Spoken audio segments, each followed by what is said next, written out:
Okay, so hello. I'm very pleased to introduce Aaron Lim, the co-founder and CEO of Privyr, and welcome to it. And obviously, Andy, how are you too? Good to be back. There you Thanks for go. having us, Bill. Yeah, you're very welcome. So tell me, first of all, your background a little bit before we get into Privyr. What made you an entrepreneur? So I've went actually a lot between entrepreneurship and startups in the corporate world. My first venture into it was when I was still a student in college in Silicon Valley. I actually got accidentally pulled into being, I started off as an intern, but then later one of the founding team of an early stage startup in the Valley doing mobile applications. This was back in 2007, before iOS, before Android, before any of that. And it was just so fun building stuff that people would actually use. And I didn't know that was a real job that people could do. And that's really got me hooked into um, looking down entrepreneurship as So a career interesting. path. Why on earth would you leave the Valley then if you've got all that going on? Why would you leave and come to Singapore?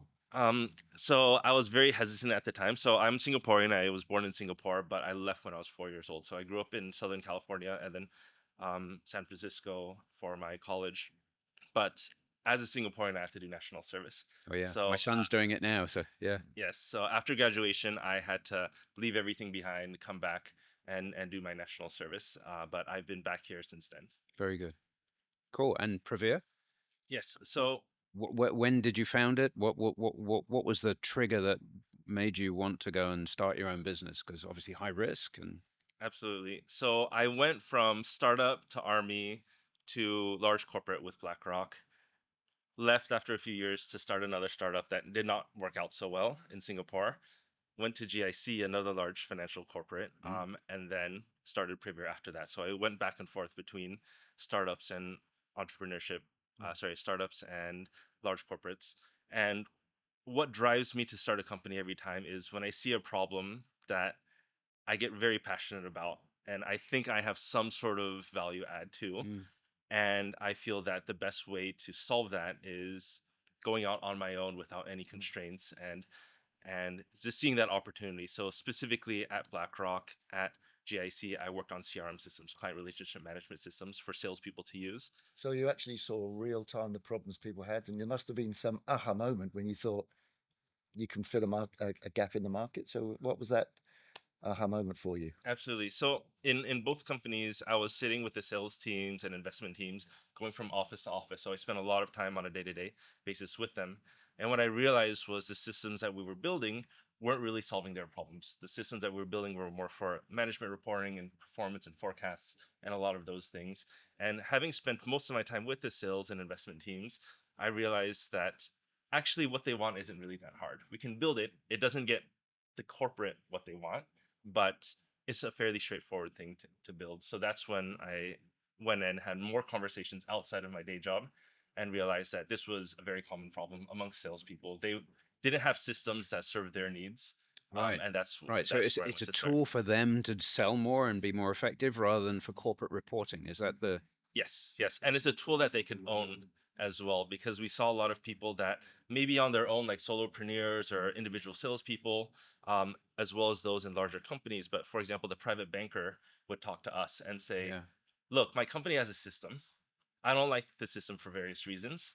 But one of those reasons is because this is my data. These are my clients. When I joined this private bank, I brought my clients with me. And that's why the private bank Ah, okay, poached okay, me. yeah, of course. In a few years from now, They want, I'm leaving. I'm taking my yeah, clients they want with your me. black book, right? Yes, I need a system for myself. Yes. I'm not going to use my company's system. Ah, interesting. Because we had our organization was the first company to use Salesforce.com across Asia Pacific. Mm, And I can remember when we implemented it, I used to have to call up salespeople and say, are you having a technical Yep. problem? Because they never wanted to put the data in the system yeah. Yeah. because the value to them was the data for them, not for the Yeah. company. So you were addressing that, right? Coming out with tools to enable that salesperson to be more effective. And I think you sort of I mean, we were talking a few months ago, but you've sort of found a niche where it's where there's a network of users. So, for example, insurance salespeople, which is typically they're sort of independent and they've got their network, or let's say car dealers or network of car dealers. You've actually sort of found quite a niche, if I remember Yep. correctly, in that space, as opposed to the point we were just The raising, corporate, the yeah. corporate data who want to own their data.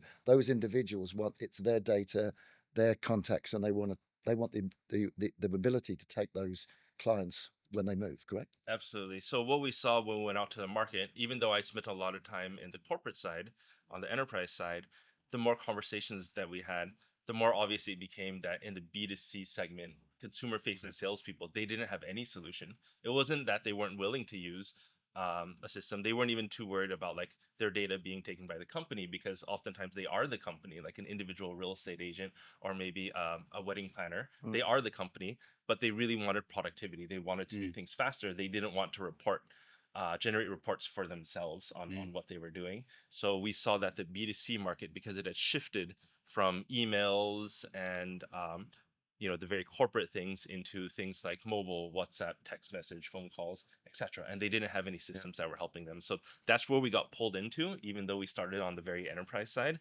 As we had more conversations, the market pulled us into B2C consumer facing. I remember the first time I met you one evening with one of our colleagues in Salamander, and I saw a demonstration of it, and I wanted it straight away.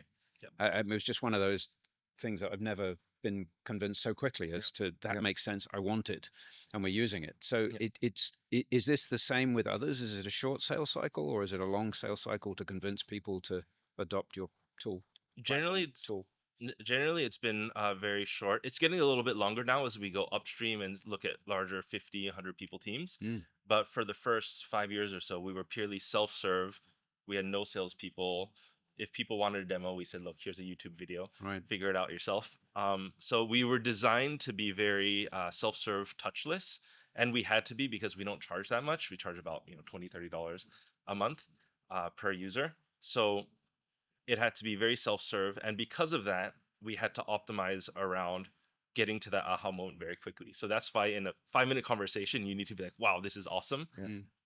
And you can realize the benefit immediately, compared to a traditional CRM where it's a little bit more theoretical. You have to use it for 3 to 6 months and put a lot of effort and time into it before you get any value out of it. So given our market, and especially in a consumer facing type of environment, we had to focus on a very quick time to value.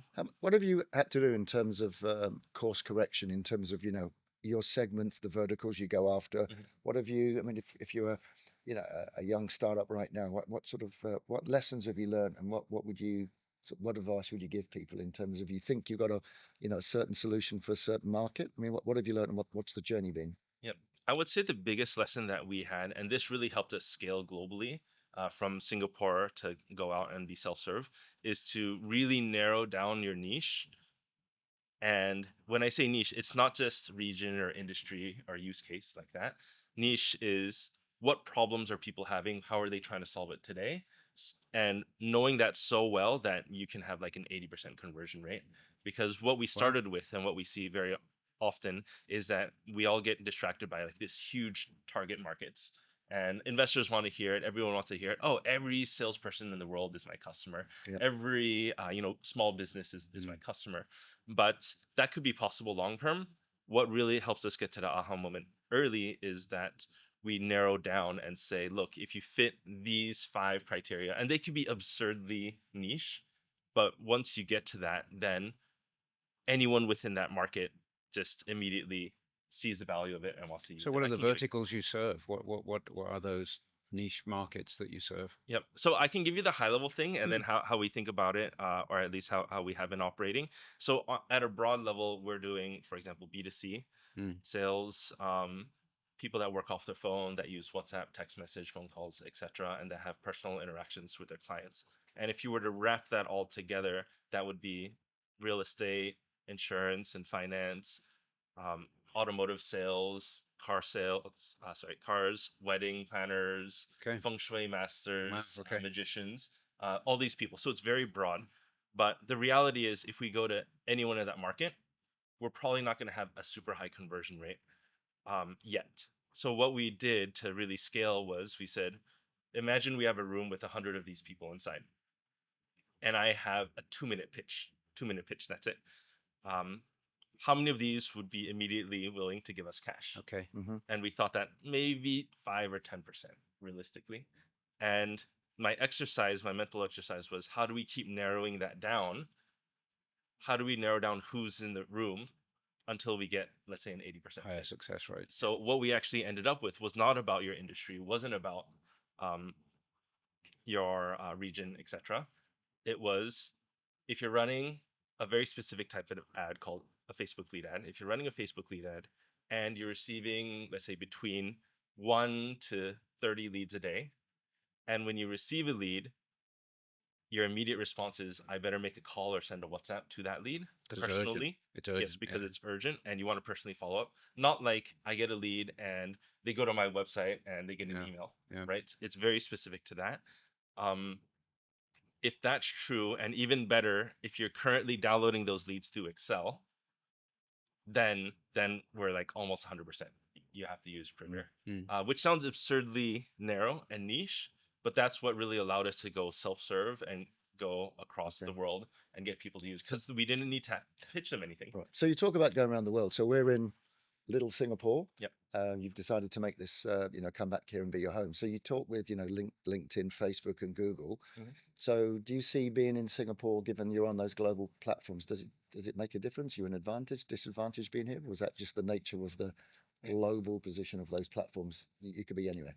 Yeah, I think it hasn't really mattered to them, to our partners and platforms where we're located. Obviously, Singapore has good infrastructure. The legal system and venture system is good here, but we just see Singapore as a base that we have. Most of our customers don't know where we're located. They don't need to know. We don't really meet in person. So how many countries are you in today? You've got clients? We have customers in over 125 countries. 125. And how long have you been running now?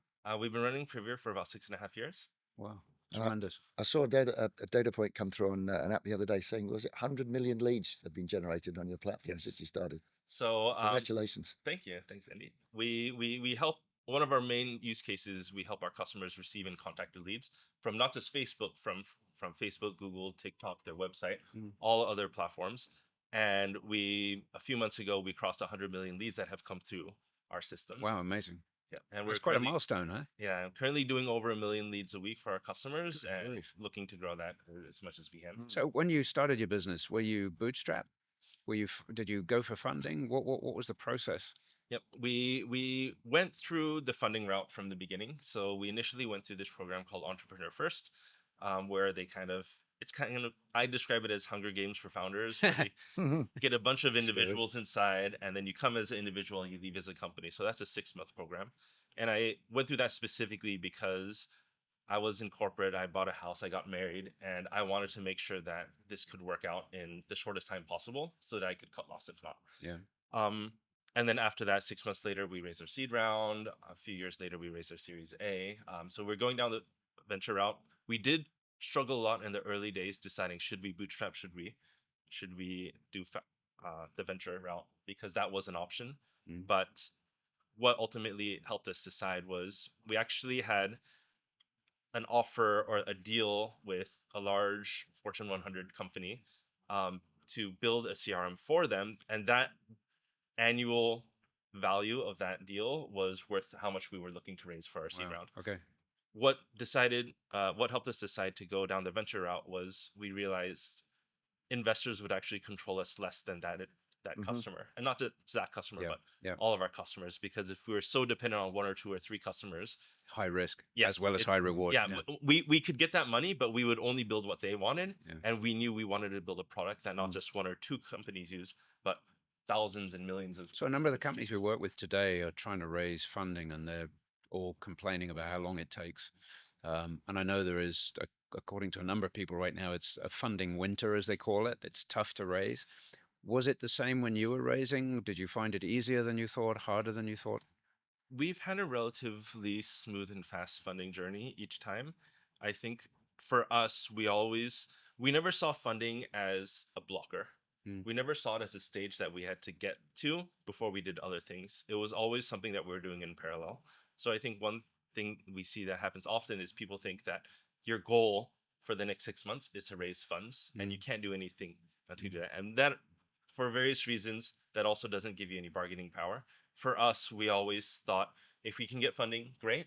Yep. If we don't get funding, here's the path. We will Right. continue on that path to make sure that the company doesn't get stuck if we can't raise funds. And investors generally tend to like that because we're not dependent on them. The ship's going to sail whether or not they decide to be on it. Very good. And they can see that the company is not dependent on any single fundraise moment. So a question related to that. So obviously you need to raise money so you can grow the business.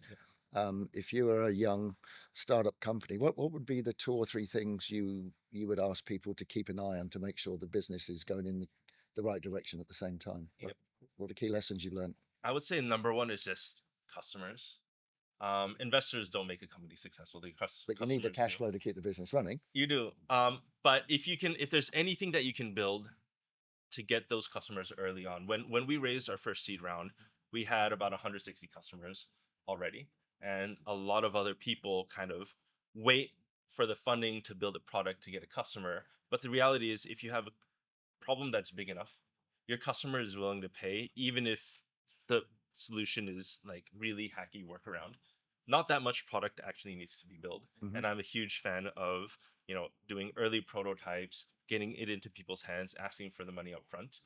We had the first revenue within 2 weeks of coming up with the idea. Wow. And this was kind of pushed on us by our customers. Tremendous. So I would say if the problem is big enough, people will be willing to part with their money. Now, of course, it's different if you're going into a very highly regulated thing like banking or medical, etc., healthcare, where you're injecting things into people's bodies. But if you're doing a software application, if you just solve one little thing first, oftentimes that's enough to get that early So the latest data point, I think it was March this year, it was published, was 42% of early stage companies, tech companies, die during the product market fit stage. How did you navigate that?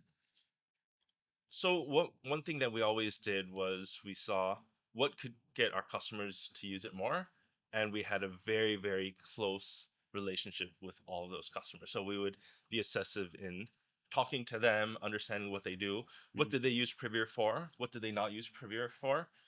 What are things that annoy them in their day-to-day lives? And that's what, like, every time that is what's got us to the next big thing in us. It wasn't us sitting in a room with a whiteboard, or listening to some podcast and coming up with a genius idea. It was. But don't knock podcasts. Don't knock podcasts. No, I listen to podcasts religiously, but and that gives us kind of like all the context and background. But I would say that gives us the skills and context to then listen to our customers better. And how do you listen to your customers if they're in 100 countries and they may be individuals rather than companies? What's the feedback mechanism you use to get that feedback? So at the earlier stages, the first few years, even going into our Series A, I was responding to most of the customer support requests myself. So there's hundreds that would come in every day. Later on, I offloaded that, but I would still look. Even to this day, I would, just go in every now and then and look at what's happening. I would make sure as well that every Monday we have a team meeting. Our support team shares what are the biggest issues people are talking about. Our sales team shares what comes up all the time. I go out and I talk to customers myself. So even if it's on email, even if it's on chat, even if it's face-to-face, we want that really tight, knit interaction and feel with our customers. At the earlier stages, because there weren't that many, most were in Singapore, it was a lot more face-to-face. So again, there's a common theme here that those companies, early stage or later stage companies that are really focused on that client experience tend to do well. Those that think it's just a money machine and they'll come no matter what tend to do less well. It seems to be almost a law. And I think tied into that is sleight of foot. I mean, you can move quickly. I mean, I guess it brings into a subject we talked earlier about. So you can make changes to your platform quite quickly. Where do you get your code developed? Do you get it here in Singapore or you outsource it elsewhere? So we build all of it in-house. And that's a decision because both my co-founder as well as myself, we both come from technical backgrounds. We did the whole engineering computer science thing. So we wanted to build it first ourselves. And then from there, we had a good sense as to what developers we needed. And we knew that we wanted it in-house. We knew that this wasn't going to be a one and done single product, never make any changes. We knew it would be constantly evolving. And that's why we wanted everything to be in-house so that we would have that institutional knowledge. We would have that control we would be able to pivot very quickly without having to worry about, Yeah. oh, we had promised, the specs to be A, but now they've changed to B. We wanted a lot more of that control to be in-house because the tech is our entire So product. when you make changes to your platform, Mm. is it universal or you customize it for each customer? Because if you start getting down that path, you can tie yourself in knots. So do you try and make it vanilla across the board in terms of any changes or features you add? Yeah. So everything that we make, until today, we haven't made anything for one particular customer. We always see the trends as to how many people can this affect. Is this affecting 10% of our user base on a daily basis, or is it affecting 50% of our user base on a month to month basis? But it always has to be at that scale because we operate on a very wide base of customers, and we can't let any one particular customer dictate everything. How do you okay, so this is an interesting one. How do you prioritize those changes? Because having had part of a portfolio with a team of product development guys distributed around the world, there was always requests coming in, and it was always way more requests than we had for capacity. How do you do that prioritization? Yep. So we have a couple of categories internally. So one will categorize make existing customers a little bit happier, right? And those maybe we'll carve out 10-20% of our capacity for, right? We don't want to neglect existing customers, but if it's going to make them a little bit happier, maybe that's just about 20% of our capacity. On the extreme other side is this will help us get new customers, a lot of new customers. It will help us grow our existing customers significantly. It really goes hard on the growth side of things, either new acquisition or growing existing ones. And that one is usually the bulk of our capacity that goes. And then in the middle, it's makes our existing as well as new customers pretty happy. And then that gets some allocation. But Right. we really segment on what impact is this going to have for who, how much of a priority is it right now. If we have an issue with churn, for example, is this going to drastically reduce the churn? And then that gets a huge priority. But I think one thing that I used to myself get into trouble with a lot in previous companies, as well as previous startups, was because most of your base is your existing customers, we just did too many things that would make existing customers a little bit happier, Yeah. Okay. and we lost focus of the big things. So that's one thing that I'm doing differently this time. Okay. I guess the subject for the moment is AI, Yeah, and just everybody we about to talk lead to in, talks yeah. about AI. So I guess, I mean, the impact's going to be huge across different industries and different functions in the organization. So what are you looking at, and where do you see AI helping your offer in terms of what you take to market? Yeah. I mean, we're definitely using it internally to help us see what we can do, looking at opportunities, etc. We're holding off a little bit on building it too much into the product. And this is something that I would say is less reflective of what we believe as a company, but more reflective of how our customers operate. Again, our customers are not your Fortune 500, McKinsey, super established people. A lot of them are a real estate agent or a mortgage broker or a wedding planner somewhere. And for a lot of these people, they're actually afraid of AI. We've actually had customers come to us and say, are you putting AI into their product because it doesn't work for my business? Interesting. And it's from a tech perspective, that statement doesn't make sense. Yep. But what we realize when we talk to our customers is they're so far behind in terms of the tools that are available to them that they need some of the basic things to manage their clients, to manage their content, to manage their interactions first, and then AI layers on top of that. AI makes an efficient business maybe 50% more efficient. But if you're missing the whole baseline of it, if you don't have the data anywhere, if you don't have systems anywhere, the AI can't operate on anything. So you need data and quality data, right? You can't have rubbish in, rubbish out. So Aaron, the key question I'm asking everybody that comes on the podcast is, is AI another tool in the toolkit, or is it an internet moment? How big is AI in your opinion? For us specifically, I feel that it will be maybe in a year or two really big as an add-on to our platform. We did look, my co-founder and CTO has a deep background in AI and machine learning, and we're always looking at ways to fit that in somehow. But given our customer base and how they operate, we see this as an add-on, and we see it as if we're building the tool that people are using every day, on a daily basis to manage their leads, their clients, their interactions. Adding on AI is a very nice supplement to that. But you have to have that basis first. So we're waiting a little bit to see where's the best application of it. And if in the future we don't even need to build it ourselves, we can just call an API. Why not? Yep. We don't see, for us specifically, we don't see the opportunity of we just build some crazy AI platform and then plug into another system. We see that happening for established systems like Yeah. Salesforce or HubSpot, etc. But for our customers, we want to be that base system, and we see that the base system will get more powerful once you add on AI, and that would likely be more common than the AI tool itself being the center part of it. So Facebook will get better because of AI. Yeah. Google will get better because of AI. Salesforce will get better because of AI. So we talked about ecosystem integration with the likes of, HubSpot and Facebook. Mm. How much time do you need to spend, or do you spend working with those people in terms of changes to the platform or relationships in channel management? How important is that to you in terms of your overall offer, and how the fact that you take feeds and data and leads from those folks? Yeah. In the early stages, we never really had that much one-on-one contact with them. We were just using the public APIs, etc. So we were very dependent on the integrations that were available from these platforms. And some of the platforms, for example, Snapchat has lead ads just the same as Facebook does, but it has a lot less options to integrate. There's no public APIs for us to pull. So we have to use Zapier through that. So for many years, it was very transactional in that we didn't really have an account manager to talk to. Yep. We were just using the public APIs like anyone else. But that's slowly changing now as we hit a much higher scale. We're getting, again, millions of leads coming through our systems every week, and they're starting to notice, and then we're getting a little bit more. So that's the inflection point. They start to notice you, and then you're relevant to them. Yes, we spent years and years and years trying to get in touch with Facebook.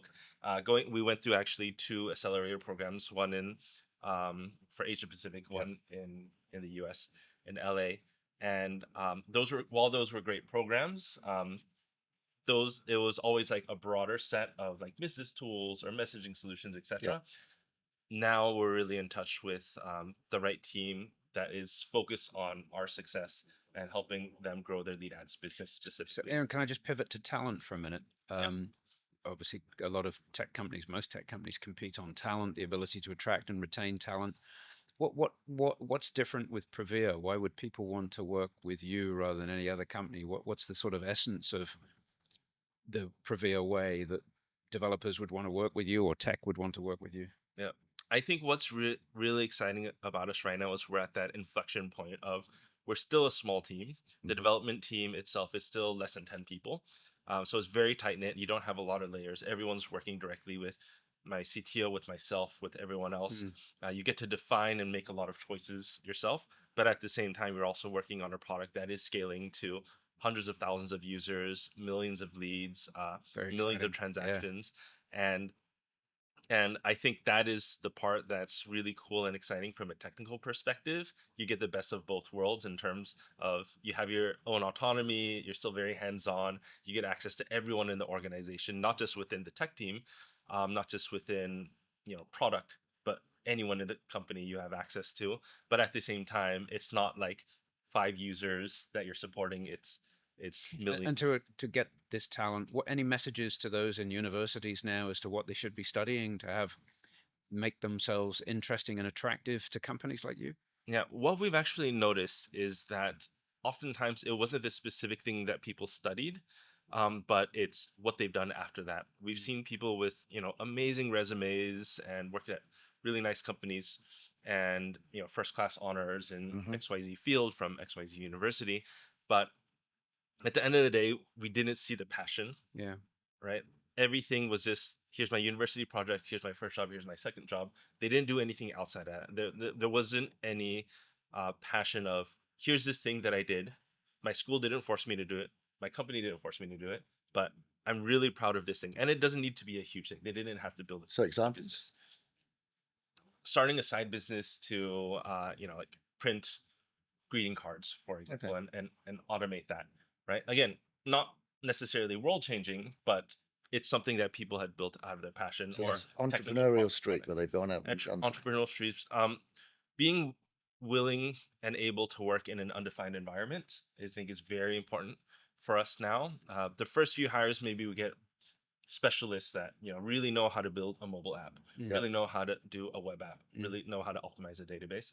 But we're at a stage now where having that breadth and the interest and knowing that I can throw any problem at you and you will somehow figure it out, that I think is very important in an early stage startup, especially if you're not going for a very specific role of mobile application developer for iOS. So we're on a roll. Company's growing, doing great.